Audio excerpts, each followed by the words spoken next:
Welcome to my channel. Jimmy is with you. Today we have another selection of interesting stories. Do not forget to like and subscribe to the channel. This is very important. I will not detain you. Let's get started. First story from the user, Cultural Afternoon. Let's listen. My parents got married straight out of high school. Had me, 25 female, right away, and then split up when I was 3. But they stayed close friends till the day my mother died. My dad remarried Anna when I was 7. She had a daughter, Eve, 22 female. Then they had our brother Jake, 16 male, together. Jake was really sick when he was a toddler, so our parents spent a lot of time at the hospital with him, and I spent a lot of time at my mom's house. Eve's dad worked weird hours, so my mom was more than happy to take Eve too, most of the time. She loved hanging out with kids. My mom was a talented and passionate artist, and she was determined to foster a love of art in us, and she did for both of us. But Eve is far more talented than I am, and her and my mom bonded over their shared love of painting. My mother passed away suddenly this January. I was always extremely close with her, and I was, and still am, completely devastated. I still can't accept that she's gone forever. I miss her so much. In late April, I finally got up the spirit to start organizing her things. Eve approached me after I mentioned that I was going to my mother's home to sort through some stuff, and she asked me if she could look through my mom's paintings and have a few as a keepsakes, because my mother was such an inspiration for her. I don't want to, and I refused. Not the paintings. I'm willing to give her clothes, jewelry, furniture, almost anything, but the paintings and journals are closest things I have left to my mom. There's pieces of her soul in there. It's not just stuff. They're the most personal items she left, and I don't want to let a single one go. Eve got really upset and said she didn't care about any of the other things either, and she didn't think she was asking for that much. She said my mother was an important person in her life, and that they had a strong relationship. Eve believes that if my mother would have left her something, if she had the opportunity to decide. I still said no, and Eve went to her mom to complain, and now my immediate family is torn on the issue and arguing when we see each other. My dad understands, but thinks I can give up 1 or 2, and that I might change my mind in a couple years once the pain isn't so fresh, and I do think that could have happened before, but Eve and Anna are pushing me so hard on it and being passive-aggressive towards me, and I feel completely different about them now. We all used to be close. I understand she wasn't a stranger to my mom, but that's just not enough to me. I think my own grief is bigger, and to ask me for such a personal thing so soon after her death was insensitive. And I'm ever more upset that they don't even see the irony of Eve sending her own living mother after me for my dead mom's stuff. My boyfriend wants me to just give her one and repair my family, so I stopped tormenting myself, but I think I want to stand my ground here, so Aita. Author edited the story. I just want to say this here because I've read a lot of comments about it, but this isn't about jealousy of Eve. I can admit I was a little jealous when I was younger, because I had ideas that I couldn't properly get out, and it seemed unfair that they could.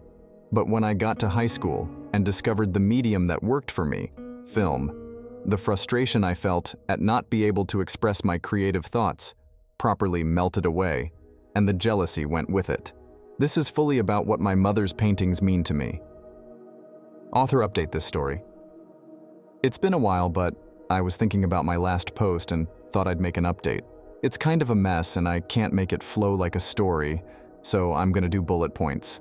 The new year marked the 1-year anniversary of my mom's death. I've been feeling more stable the last few months, but now I feel like I'm right back where I started. I started seeing a counselor this summer, but I don't know if she helps that much. Anna and Eve went quiet about it, but things still felt tense. So I wasn't seeing much of my dad or brother, and I felt like I was ready to try to fix things. Eve's birthday was in September.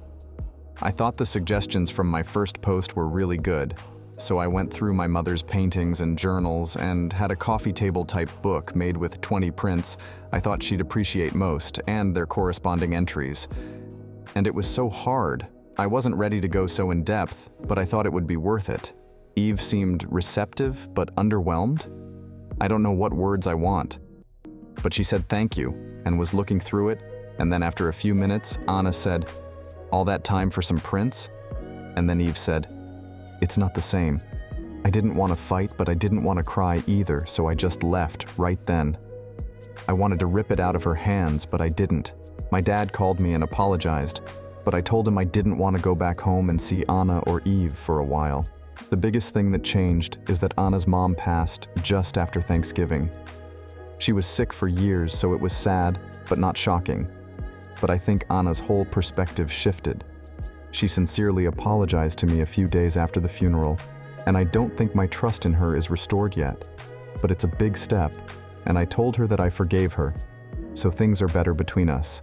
Eve and I have barely spoken since her birthday, and she ignored me before the funeral when I told her I was sorry she lost her grandma. I don't know what to do. I don't want things ruined forever, but I want an apology, and I don't know if I'm ever going to get one. I don't want to put work in if she's going to ignore me. She got an apartment with friends, and she's moving in soon, so I'll be able to visit without awkwardness now, but I'm not happy with how things are still. My lease ended 9/30, and I thought maybe I'd move into my mom's house, but I couldn't do it. I've been at an Airbnb and telling myself that I had to move in after the 1 year because I'm spending way too much on this place, and if I sign another lease, I'm just letting it sit there for another year. I'm paid through at the Airbnb another week, but then I'm going to have to leave. I talked to my best friend, and she's going to sublet her apartment and stay with me for a while, so I'm not alone. I'll feel better with her there, but I still don't feel ready. But I absolutely do not want to rent it out or sell, so it has to be now. I dumped that boyfriend really soon after I posted, because he told me he couldn't believe I was still crying over my mom. What I think about this story, it's the inability to empathize. Some people don't get it until it happens to them. It's very blatant too. Not a good look, IMO. I know people can't completely 100% understand the experience until they experience the same thing, but some can't even do the bare minimum of self-reflecting and putting themselves in the shoes of the other person. How would I feel if I lost someone I loved? Would I appreciate being told to get over it?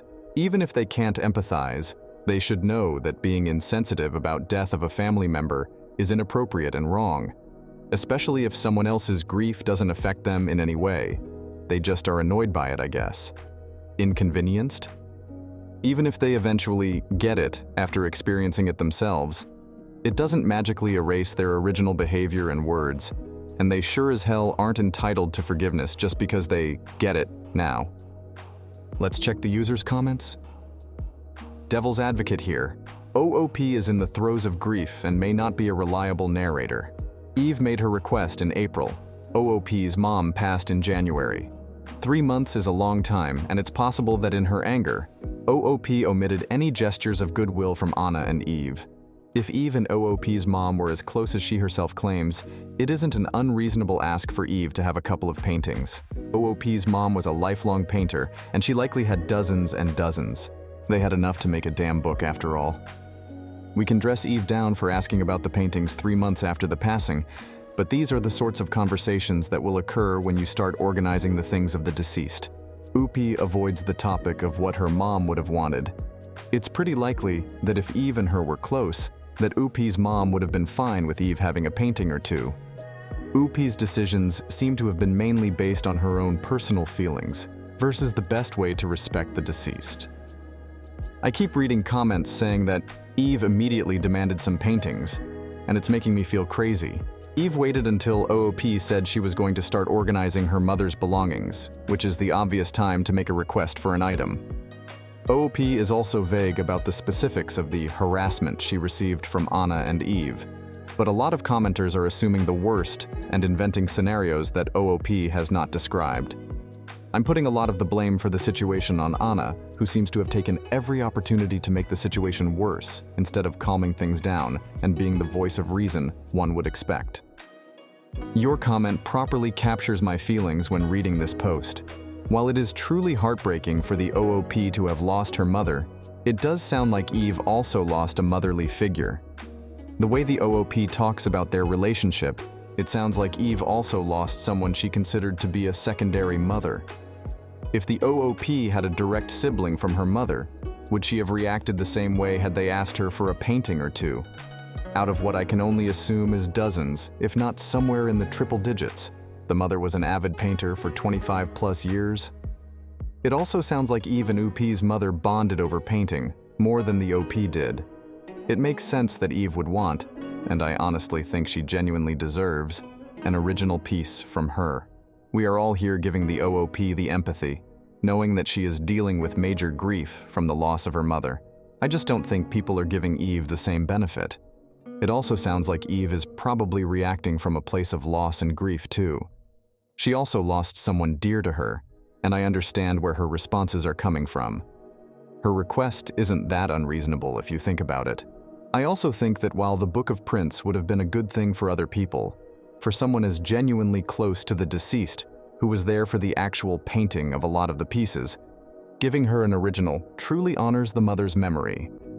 Second story from the user, Killed a Teddy. Let's listen. My wife has a stuffed animal that she has had since she was born. We'll call it Teddy, even though it is a dog. Anyway, she loves that stuffed animal. It is or was her favorite thing. Her grandmother, who passed away when my wife was 10, gave it to her, and it has kind of been her security blanket throughout her entire life. When my wife's mother would get physical, abusive, she would clutch the thing and cry. She told me on more than one occasion her mother tried to throw it away as she got older.